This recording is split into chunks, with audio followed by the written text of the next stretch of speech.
southern New Jersey, central Philadelphia County in southeastern Pennsylvania until 6:45 p.m. At 2:40 p.m., Doppler radar indicated thunderstorms producing heavy rain across the warned area.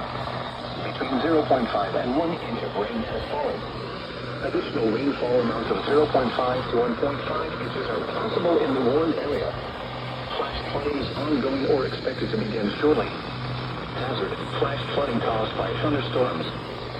Source: radar. Impact: flooding of small creeks and streams, urban areas, highways, streets, and other passes, as well as other drainage and low-lying areas. Some locations that may experience flash flooding include Philadelphia, Camden, Palmyra, Kensington, Center City, Ben Franklin Bridge, West Lemon, Thackeray, Holmesburg, Pennsauken, and Merchant Hill.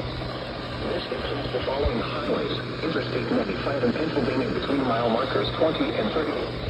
Interstate 76 in Pennsylvania between mile markers 343 and 345. Interstate 676 in Pennsylvania between mile markers 0 and 1. Interstate 676 in New Jersey between mile markers 3 and 4. Turn around. Don't drown when encountering flooded roads. Most of flood deaths occur in vehicles. Please report observed flooding to local emergency services or law enforcement and request they pass this information to the National Weather Service when you can do so safely.